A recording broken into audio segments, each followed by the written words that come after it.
Welcome to our channel മേഴ്സീസ് കസീറ്റ. ഇന്ന് ഞാൻ വന്നിരിക്കുന്നത് 2 തരം പിക്കിൾ ഉണ്ടാക്കുന്നതിൻ്റെ ഒരു വീഡിയോ ആയിട്ടാണ് കേട്ടോ.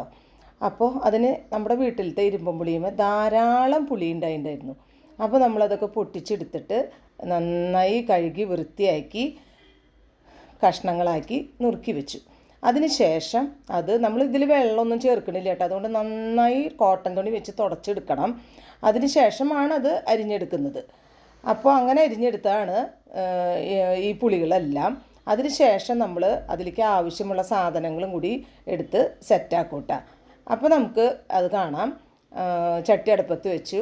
അതിൽ കുറച്ച് ചൂടെണ്ണ ഒഴിച്ച് അത് ചൂടാവുമ്പോൾ, എണ്ണയിലാണ് ഞാനിത് ചെയ്യുന്നത്, എണ്ണ ചൂടാവുമ്പോൾ ഉലുവിട്ടു.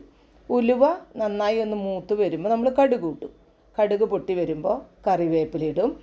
അങ്ങനെ കറിവേപ്പില ഇട്ട് കഴിഞ്ഞാൽ പിന്നെ നമുക്ക് പൊടികൾ ഓരോന്നായിട്ട് ഇടാം. പൊടികൾ എന്താണെന്ന് വിചാരിച്ചിട്ടുണ്ടെങ്കിൽ ഉലുവ, കായം, പിന്നെ കടുക്, ഇതെല്ലാം വറുത്ത് പൊടിച്ചിട്ടാണ് ഞാൻ ഇതിന് ഉപയോഗിച്ചിരിക്കുന്നത്. അപ്പോൾ അത് പിന്നെ മഞ്ഞൾപ്പൊടി, മുളക് പൊടി. അപ്പോൾ വേപ്പില ഇട്ട് കഴിഞ്ഞപ്പോൾ വെളുത്തുള്ളിയും ഇഞ്ചിയും നമ്മൾ ആഡ് ചെയ്തു. എല്ലാം നന്നായി മൂക്കണം കേട്ടോ. നമുക്ക് ഈ അച്ചാർ കേടുകൂടാതെ ഇരിക്കണമെങ്കിൽ ഇതിൽ ചേർക്കുന്ന എല്ലാം നന്നായി മൂത്തതിന് ശേഷം മാത്രമേ നമ്മൾ ചേർക്കാൻ പാടുള്ളൂ. മറ്റുള്ള എല്ലാം ചേർക്കാൻ പാടുള്ളൂ. അപ്പോൾ പൊടികളും ഞാനിതോടുകൂടി ആഡ് ചെയ്തു. മഞ്ഞൾപ്പൊടിയും അതുപോലെ തന്നെ മുളക് പൊടിയാണ്. മുളക് പൊടി സാധാരണ മുളക് പൊടിയാണ് ഞാൻ ചേർത്തിരിക്കുന്നത്. അങ്ങനെ അതും നന്നായി മുരിഞ്ഞ് ആ ഒരു നല്ലൊരു മണം വരുമല്ലോ, കായം ഉലുവയൊക്കെ മൂത്ത് വരുന്നതിൻ്റെ. അതോടൊപ്പം നമുക്ക് ഉപ്പും ചേർക്കാം കേട്ടോ. ഉപ്പും ചേർത്ത് നന്നായി അത് ഒന്ന് മൂത്ത് നന്നായി വരണ്ട് വരുമ്പോൾ നമുക്ക് നമ്മുടെ അരിഞ്ഞു വച്ചിരിക്കുന്ന ഇരുമ്പം പുളി ചേർക്കാം. ഇരുമ്പം പുളി ചേർത്ത് നന്നായി ഒന്ന് മിക്സ് ചെയ്യാം. ഇങ്ങനെ തയ്യാറാക്കുന്ന ഇരുമ്പം പുളിയിലെ ഈ അച്ചാറിലേക്ക് നമ്മൾ ഒരിക്കലും വെള്ളം തൊടിയിക്കണേ ഇല്ല. വെള്ളം തൊടാതെ വേണം ഇത് സെറ്റാക്കി എടുക്കാൻ. അപ്പോൾ ഇങ്ങനെ തയ്യാറാക്കി എടുത്തു കഴിഞ്ഞിട്ടുണ്ടെങ്കിൽ നമുക്ക് ധാരാളം നാളത് കേടുകൂടാണ്ട് ഇരിക്കാൻ പറ്റും. ഇനി ഇത് എല്ലാം സെറ്റായതിന് ശേഷം നമുക്കിതിൽ ഗ്രേവി കുറവാണെന്ന് തോന്നുകയാണെങ്കിൽ നമുക്ക് ചൂടാറുമ്പോൾ, ഞാൻ ഇതിൽ ചൊറുക്ക ഒഴിക്കുന്നില്ല കേട്ടോ.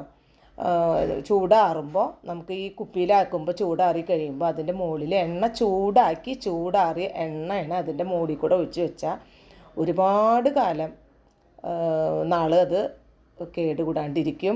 പിന്നെ അതിരിക്കും തോറും നല്ല ഒരു കളറുമായി, നല്ല ഗ്രേവിയായി, നല്ല ടേസ്റ്റായിട്ട് വരും. ഇങ്ങനെയൊന്ന് നമ്മുടെ കൂട്ടുകാർ ഈ ഇരുമ്പം പുളി ധാരാളം ഉണ്ടാകുമ്പോൾ ഒന്ന് ട്രൈ ചെയ്തോളാം.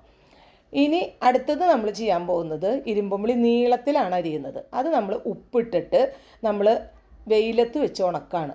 ഒരു 3-4 ദിവസം നല്ല വെയിലത്ത് വെച്ച് ഉണക്കുമ്പോൾ അത് നന്നായി ഉണങ്ങി കിട്ടും. അതിന് ശേഷം നമുക്ക് ഇതിലേക്ക് ഉപയോഗിക്കുന്നത്, ഞാൻ ഉണക്കമുളക്, പിന്നെ ഉലുവ, കായം, കടുക്, ഇതെല്ലാം നമ്മൾ വറുത്ത് പിടിച്ച് ചൂടാക്കി വറുത്ത് പിടിച്ച് വയ്ക്കും. അതിന് ശേഷം പാൻ അടുപ്പത്ത് വെച്ച് അതിൽ എണ്ണ ഒഴിച്ച് അതിന് ഉലുവിട്ടു. അത് മൂത്ത് വരുമ്പോൾ നമ്മൾ കടുക് ഇടും. ആ കടുക് പൊട്ടി കഴിയുമ്പോൾ വേപ്പിൻ്റെ ഇല ഇടും. അത് കഴിഞ്ഞിട്ട് പിന്നെ നമുക്ക് സാധാരണ പോലെ ഇഞ്ചിയും വെളുത്തുള്ളിയും ഇട്ട് കൊടുത്ത് നന്നായി മൂപ്പിച്ചെടുക്കാം കേട്ടോ. ഇതും നന്നായി മൂത്ത് നന്നായി ഇങ്ങനെ വരണം. അങ്ങനെ തയ്യാറാക്കുന്ന അച്ചാറിൻ്റെ ഗുണം ഞാൻ പറയാതെ തന്നെ നിങ്ങൾക്കറിയാമല്ലോ. അപ്പോൾ അങ്ങനെ നന്നായി ഇത് കണ്ട നല്ലൊരു ബ്രൗണിഷ് കളറായി. അപ്പോൾ അത് കഴിഞ്ഞ് നമ്മളതിന് ശേഷം നമ്മൾ പൊടികൾ, ഈ വറുത്ത് പിടിച്ച് വെച്ച പൊടികളുണ്ടല്ലോ, അതും കൂടി ഇതിൽ ആഡ് ചെയ്യും. അപ്പോൾ അതിനോടൊപ്പം നമ്മൾ ഒരു ലേശം മഞ്ഞൾപ്പൊടിയും കൂടി ഞാൻ ഇതിൻ്റെ കൂടെ കൂട്ടത്തിൽ ഇട്ടിട്ടുണ്ട് കേട്ടോ. അപ്പോൾ അതും കൂടി മിക്സ് ചെയ്ത് ഈ പൊടികളെല്ലാം അതിൽ ചേർത്ത് നന്നായി വഴറ്റി എടുക്കുമ്പോൾ നല്ല ആ ഒരു സ്മെല്ലും കാര്യങ്ങളൊക്കെ നന്നായിട്ട് വരും. അപ്പോൾ അത് ഇതും നമുക്ക് വേനൽക്കാലത്തൊക്കെ ഉണക്കി വെച്ച് കഴിഞ്ഞാൽ, അത് പുളിയൊക്കെ ധാരാളം ഉണ്ടാകുന്ന സമയത്ത് നമ്മൾ ഉണക്കി എടുത്ത് വെച്ച് കഴിഞ്ഞാൽ അപ്പോൾ തന്നെ ഉണ്ടാക്കിയില്ലെങ്കിലും കുറച്ച് നാൾ കഴിഞ്ഞിട്ട് നമുക്കിത് ഉണ്ടാക്കി ഉപയോഗിക്കാനായിട്ടുള്ള രീതിയിലാക്കി എടുക്കാം കേട്ടോ. അപ്പോൾ അങ്ങനെ അത് കുപ്പിയിലാക്കി അടച്ച് വെച്ച് കഴിഞ്ഞാൽ എണ്ണയിൽ കിടക്കും തോറും നല്ല ടേസ്റ്റായിട്ട് വരും. നമ്മളിപ്പോൾ ചെയ്യുന്ന സമയത്ത് എണ്ണ കുറവാന്ന് തോന്നിയാലും ഞാൻ മുന്നേ പറഞ്ഞതുപോലെ തന്നെ എണ്ണ ചൂടാറി ഒഴിച്ച് വെച്ചാൽ മതി. അപ്പോൾ ഇനി നമ്മൾ ഉണക്കി വെച്ചിരിക്കുന്ന ഇരുമ്പം പുളിയാണ് ഇതിൽ ചേർക്കാൻ പോകുന്നത്. ഇരുമ്പം പുളി ഒരിക്കലും നമ്മളിങ്ങനെ വേസ്റ്റാക്കി കളയേണ്ട. ഒരുപാട് ഐറ്റംസ് ഇതുകൊണ്ട് ചെയ്യാം. ഞാൻ 2 തരം പിക്കിൾ കാണിച്ചു എന്ന് മാത്രം. ഇനി ഇതുകൊണ്ട് ഞാൻ ഇഞ്ചാമ്പുളി ഉണ്ടാക്കാറുണ്ട്. അത് ഞാൻ അതിൻ്റെ ഷോർട്സ് വീഡിയോ ഇട്ടിട്ടുണ്ടായിരുന്നു. അപ്പോൾ അങ്ങനെ അതൊക്കെ നന്നായി സെറ്റായി. അങ്ങനെ സെറ്റായി വരുമ്പോൾ നമുക്ക് അത് ഇരുമ്പം പുളിയാന്ന് പോലും നമുക്ക് മനസ്സിലാവില്ല. ഓക്കെ, അപ്പോൾ നിങ്ങളൊന്ന് ട്രൈ ചെയ്ത് നോക്കിയോളൂ കേട്ടോ. സെറ്റായി വരുമ്പോൾ കണ്ട അതിൻ്റെ ആ ഒരു സ്ട്രക്ചർ തന്നെ മാറി വന്നു. അപ്പോൾ നമുക്ക് ഇങ്ങനെയൊക്കെ നമ്മുടെ വീട്ടിലുണ്ടാവുന്ന ഓരോ സാധനങ്ങളും ഈ പ്രത്യേകിച്ച് ഇരുമ്പം പുളി ചില സമയത്ത് അത് ധാരാളം ഉണ്ടാവും.